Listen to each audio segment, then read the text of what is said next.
What if I told you the Bible describes a race of giants so terrifying that entire nations lived in fear? They were called the Nephilim. But who were they? Were they simply powerful humans, legendary warriors, or something far more mysterious? Their story appears in only a few verses of the Bible, yet those verses have sparked centuries of debate. Today, we're uncovering one of the Bible's greatest mysteries. Stay until the end, because the final truth may completely change how you understand this ancient story.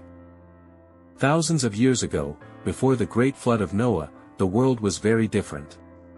According to the book of Genesis, humanity had multiplied across the earth. Cities were growing, families were expanding, and people were becoming more powerful than ever before. But at the same time, something darker was happening. Genesis chapter 6 introduces one of the most mysterious passages in the entire Bible. It says that the sons of God saw that the daughters of humans were beautiful, and they married them.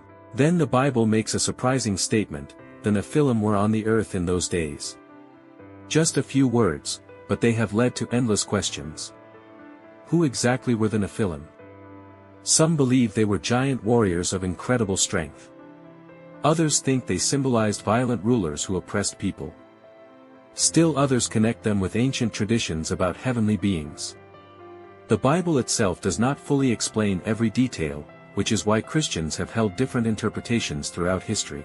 What the Bible does make clear is that the world had become filled with violence and corruption. Genesis says that every inclination of the human heart was continually evil. Violence spread across the earth. People turned away from God, choosing wickedness instead of righteousness. This growing corruption became one of the reasons God announced his judgment through the great flood. But one man stood out from everyone else. His name was Noah. The Bible describes Noah as a righteous man who walked faithfully with God. While the rest of the world ignored God's warning, Noah obeyed. He built the ark exactly as God commanded, even when it seemed impossible. The flood wasn't just a story about water, it was a story about justice, mercy, and a new beginning. Many people wonder whether the Nephilim disappeared after the flood. Yet later in the Bible, when Moses sent 12 spies into the Promised Land, they returned with a shocking report.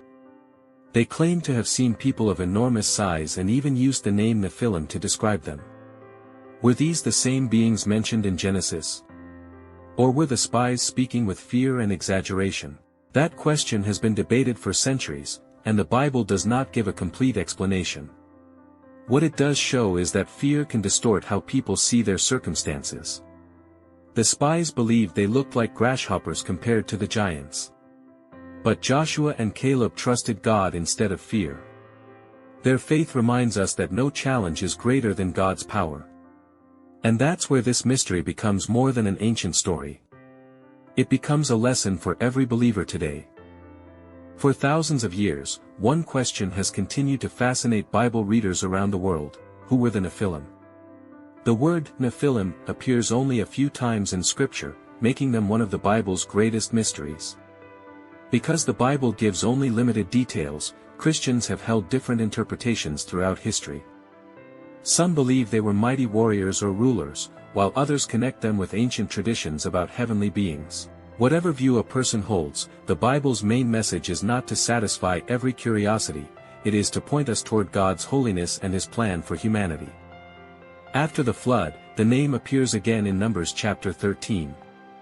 Moses sent 12 spies into the land of Canaan. They explored the land for 40 days before returning with their report. At first, everything sounded wonderful. The land truly flows with milk and honey. But then their voices changed. They described powerful cities with massive walls. They spoke about strong armies.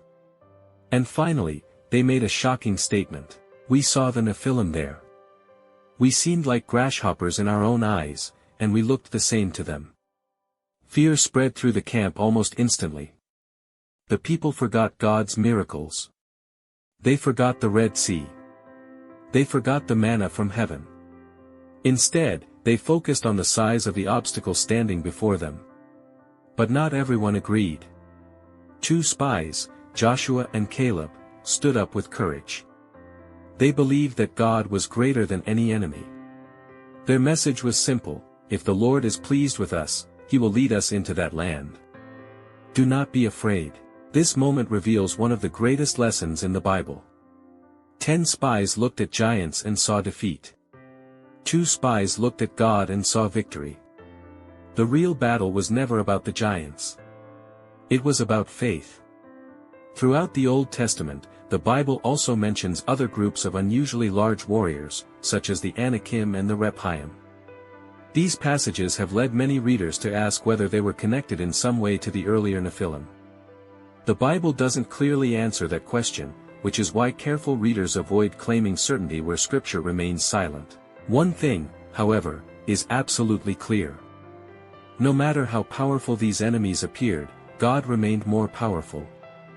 Years later, a young shepherd named David would prove exactly that.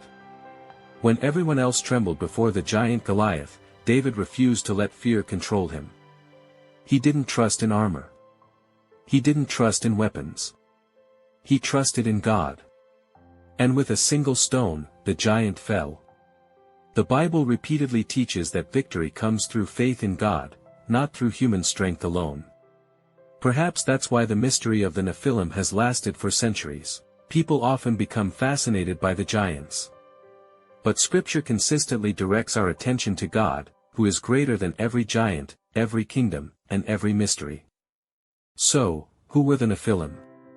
The honest answer is that the Bible doesn't explain every detail. Over the centuries, faithful Christians have offered different interpretations. Some understand the Nephilim as mighty warriors or powerful rulers. Others connect them with ancient traditions about heavenly beings. Because Scripture doesn't settle every question, it's wise to avoid claiming certainty where the Bible itself is not explicit. But one truth is unmistakable. The focus of Genesis 6 is not on the Nephilim, it's on the condition of the human heart. The earth had become filled with violence. People rejected God. Corruption spread everywhere.